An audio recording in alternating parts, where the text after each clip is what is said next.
Now let's take a quick look at the mix window.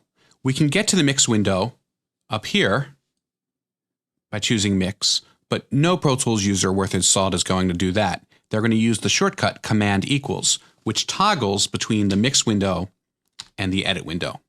And of course, as with all these windows, you can drag and resize and so forth. Now I'm going to give my standard disclaimer, which is that all of this stuff will be talked about in much more detail later in the course. This is just an overview. I promise you we're going to get to everything.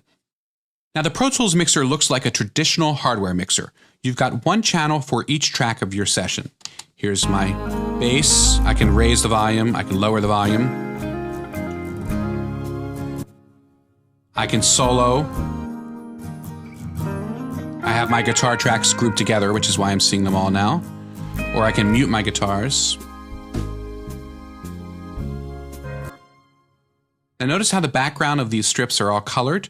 I can do that just by clicking on one of these color bars down at the bottom. I can change the color of a track, or I can turn on or off the background color using this button, and I can even adjust saturation and brightness. Makes it very, very easy, once again, to see my groupings. Color is so important because it really gives you a quick visual indication of where you are and what you're looking for. Now, here in my mixer, I have my inputs and outputs.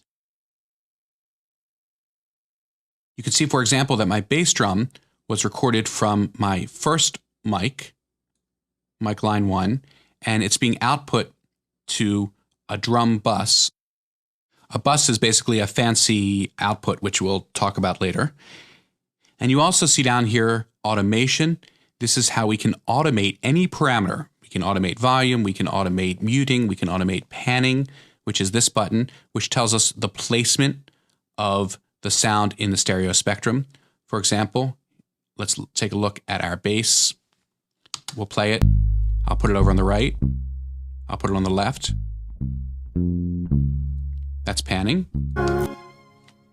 There are different components of the mixer that I can show or hide by using this menu here. For example, if I want to show less inserts, which are basically effects that I can add on a channel, I just uncheck that, and now my mixer is smaller. I can choose to show a minimal set of settings or every setting for the mixer, and of course I can scroll up and down. It's a pretty big mixer, so it's nice to be able to have flexibility of what you show.